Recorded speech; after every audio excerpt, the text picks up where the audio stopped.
Bom dia, oitavo ano. Então, galera, hoje nós vamos falar aqui sobre o processo de globalização. Vocês certamente já ouviram esse termo em algum lugar, né? Já ouviram essa denominação. E hoje nós vamos começar a entender um pouco o que é esse processo, né? Assim, o principal objetivo da globalização é uma integração, é uma interdependência. Então, eu prefiro particularmente chamar muito mais de processo do que um objetivo, porque ela não surge num determinado momento como, nossa, a partir de agora vamos criar a globalização.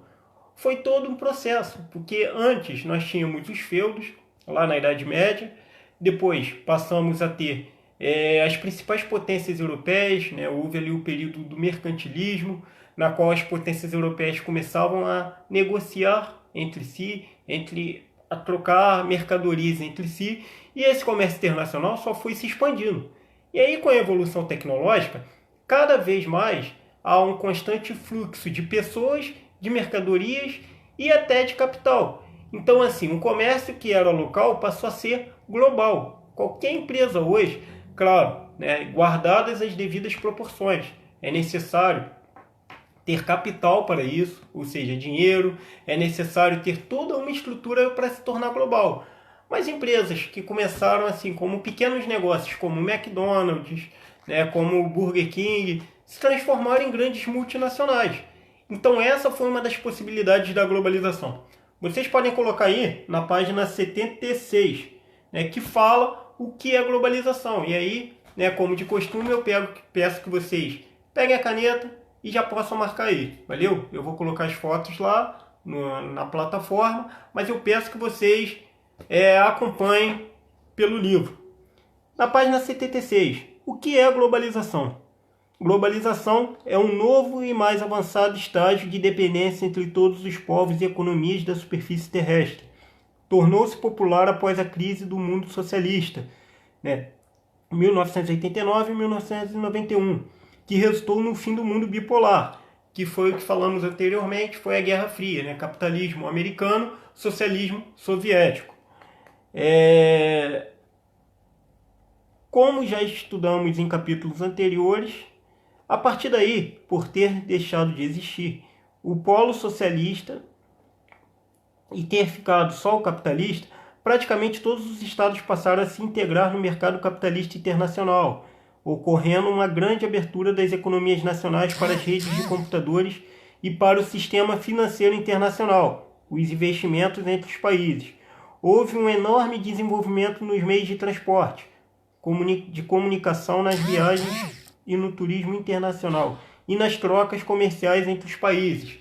Então, esse movimento ele só aumentou. E aí nós podemos até relacionar esse cenário à facilidade, por exemplo, de propagação de pandemias. Por exemplo, tivemos a gripe espanhola em 1918.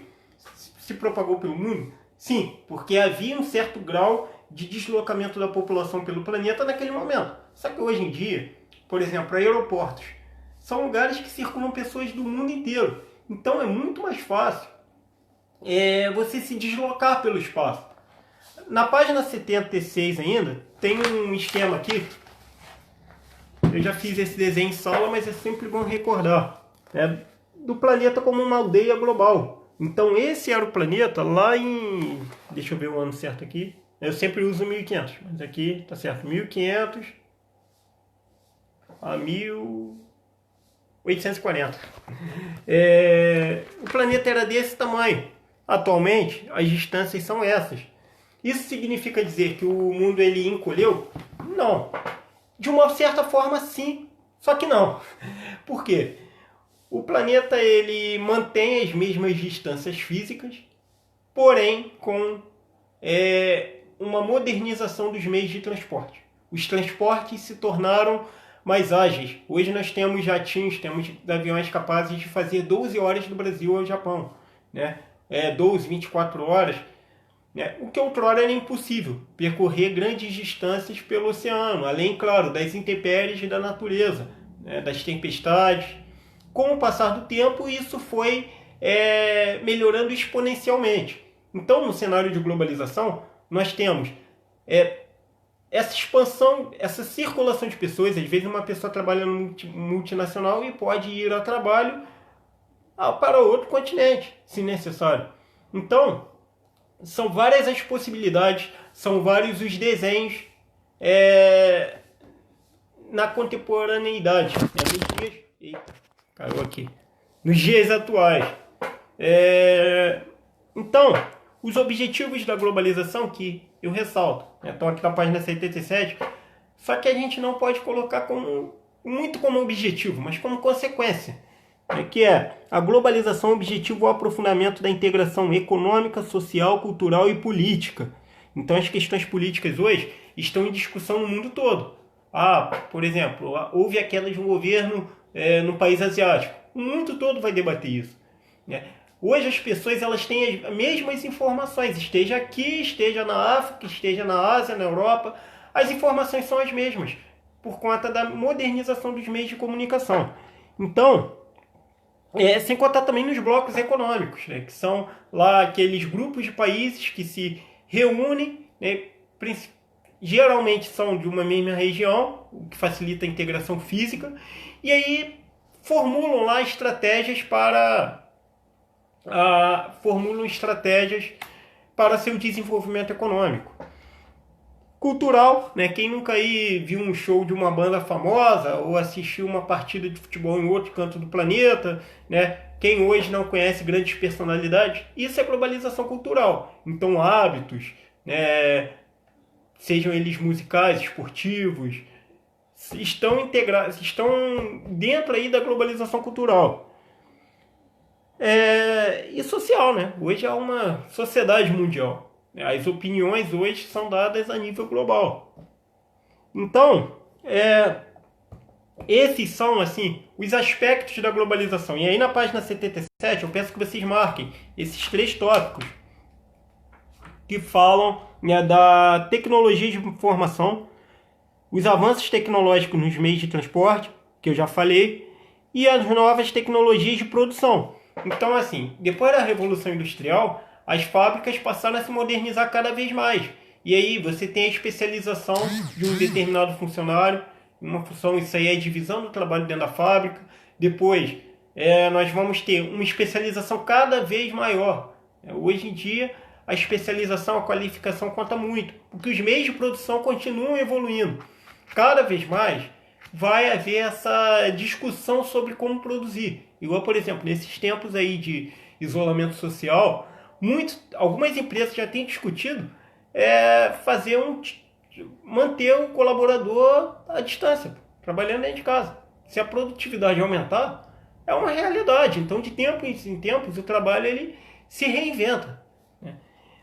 E então, em tecnologia de produção diz o seguinte: por exemplo, robôs e máquinas computadorizadas tornam possível produzir bens com características similares em diferentes pontos da Terra, com os quais são facilitados seus intercâmbios. Valendo lembrar que, claro, a diferença tecnológica entre os países é grande. Então, por exemplo, o que a gente vê aqui não é o que nós vamos ver no país mais pobre, né? A indústria dos países mais ricos é muito mais competitiva. Então, isso deve ser ressaltado dentro dessa realidade.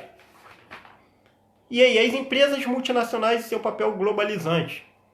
É um papel também dessas grandes empresas difundir hábitos culturais. Por exemplo, o McDonald's, ele na Índia, a carne de boi, carne de vaca, a vaca é considerada um animal sagrado. Então, o McDonald's ele não produz lanches conforme produz aqui. Ele produz lanches de soja lá.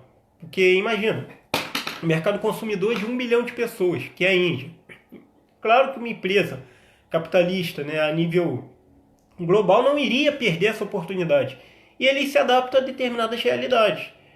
Outra coisa, lá em 1987, a Coca-Cola, quem entende do assunto aí vai saber do que eu estou falando, mas eu vou explicar para quem não se liga muito. Em 1987, a Coca-Cola, lá no Rio Grande do Sul existem 2 equipes de futebol que são rivais, que é o Inter e o Grêmio. Sendo que a cor do Inter é vermelha, a cor do Grêmio é azul. E o que aconteceu?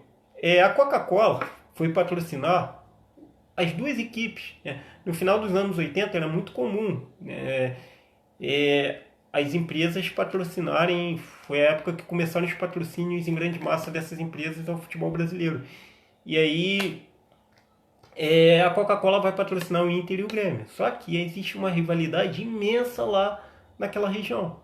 Nunca que o gremista ia querer ver um símbolo da Coca-Cola vermelho estampado no seu uniforme. E aí o que a Coca-Cola fez? Colocou o símbolo azul. Olha só como que se adaptou a uma realidade para não perder o mercado consumidor. Então, os negócios são feitos no nível estratégico. Você não vai dispensar uma determinada parte da população. Você vai atender gostos. Assim como no Festival de Parintins, a Coca-Cola fez a mesma coisa. Tem o Caprichoso e Garantido, que um utiliza a cor azul, outro utiliza a cor vermelha. E a Coca-Cola adaptou também. Fabricou latins, né, vendidos lá no festival, da cor azul e vermelha. Então, um papel. Essas empresas hoje, elas têm quase que um papel político também. Elas não têm um papel só social. Elas não alteram só a dinâmica das relações de trabalho, não alteram só a vida naquele lugar. Ela tem um papel de influência global. Algumas empresas multinacionais são mais poderosas que muitos governos pelo mundo, não tenho dúvida disso, né? Por exemplo, que teve aqui a FIFA e o COI, por exemplo, Comitê Olímpico Internacional, são empresas multinacionais. Eles têm uma marca, eles trabalham, tudo bem que promovem o esporte, mas eles trabalham com algum fim lucrativo. Só ver as cifras que giram em torno aí de eventos como a Copa do Mundo e as Olimpíadas. E, assim, as sedes desses eventos são disputadas, né, dedo a dedo ali, são disputadas, né, centímetro a centímetro. São disputadas a tapa. Por quê? Porque isso gera um retorno, gera investimentos, é ferramenta política. Então, a FIFA ela leva sua marca ali, ela impõe algumas restrições. Por exemplo, quando a Copa do Mundo foi no Brasil em 2014, naquela época não era permitida a venda de cerveja nos estádios. A FIFA falou que iria ser, foi vendido cerveja nos estádios, né? Olha só, a FIFA ela passou por cima de um governo, mas porque aquilo também atrai interesses. Então algumas dessas multinacionais, algumas dessas, entre aspas, empresas, elas têm mais poder que muitos governos nacionais. Então há uma tendência também a uma perda de força dos estados. E aí já abrange as teorias econômicas que nós estudamos lá no início do ano, né, do liberalismo, do keynesianismo. Então a globalização ela põe muito em debate essas correntes de pensamento. O momento atual da pandemia é um momento em que estão se discutindo muito aí o papel do Estado e o papel do mercado. Porque se confronta a economia com questões ligadas à saúde. É inegável que é importante a atividade econômica, é importante que esse período passe para a atividade econômica ser retomada. Mas também é inegável que é necessário cuidados médicos, porque a situação está bem complicada. E aí Estado e mercado novamente ficam frente a frente, né? Interesses ficam frente a frente. Isso é muito comum na política global. Então, galera, por hoje a nossa aula termina por aqui. Na próxima aula iremos falar aí dos principais fluxos financeiros e da influência cultural dos processos de globalização. Tinha alguém me ligando aqui, né? Mas claro, eu não vou atender nada agora. Então, pessoal, é isso.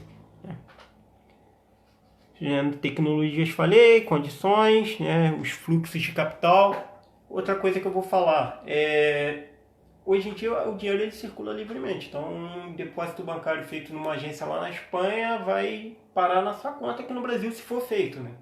Então, o dinheiro ele circula mais rapidamente pelo globo também.